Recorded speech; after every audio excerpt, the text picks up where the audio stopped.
नांदेड जिल्ह्यातील हदगाव तालुक्यातील कोळी येथील ग्रामस्थांतर्फे आषाढी वारीनिमित्त वारकऱ्यांना फळे व महाप्रसादाचे वितरण. वारकऱ्यांच्या चेहऱ्यांवर दिसले आत्मिक समाधान.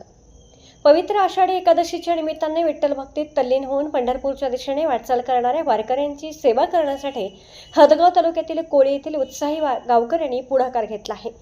वारकऱ्यांच्या दिंडी मार्गावर गावातील नागरिकांच्या वतीने फळे आणि महाप्रसादाचे वाटप करण्यात आले, ज्यामुळे वारकऱ्यांमध्ये आनंदाचे वातावरण पाहायला मिळाले. आषाढी वारी सोहळ्यासाठी जात असलेल्या वारकऱ्यांच्या दिंडीत कोळी येथील गावकऱ्यांनी आपुलकीने सहभाग घेतला. या उपक्रमांतर्गत प्रवासात ऊर्जा मिळावी आणि आरोग्याची काळजी राहावी यासाठी वारकऱ्यांना विविध प्रकारच्या फळांचे वाटप करण्यात आले.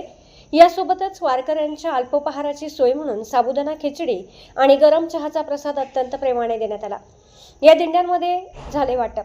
निवघा, चक्री आणि कोहळी या प्रमुख मार्गावरून वारीसाठी जात असलेल्या वारकरी दिंड्यांचे कोळी येथे आगमन झाले. यावेळी गावातील ग्रामस्थांनी एकत्र येऊन या दिंडीतील हजारो भक्तांना व वारकऱ्यांना हा महाप्रसाद आणि फळांचे वाटप केले.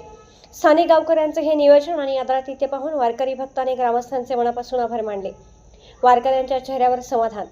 पायीवारीचा खडतर प्रवास करत असताना स्थानिक नागरिकांकडून मिळालेली ही प्रेमाची साथ आणि आदर यामुळे वारकऱ्यांना मोठा आधार मिळाला. अफाट थकवा जाणवत असतानाही गावकऱ्यांच्या या सेवेमुळे प्रत्येक वारकऱ्याच्या चेहऱ्यावर समाधान आणि कृतज्ञतेचे भाव स्पष्टपणे झळकत होते. या उपक्रमामुळे भक्ती आणि सेवा यांचा एकोपा पुन्हा एकदा दिसून आला. M24 तास न्यूजसाठी प्रतिनिधी कृष्णा चोतमाल, नांदेड.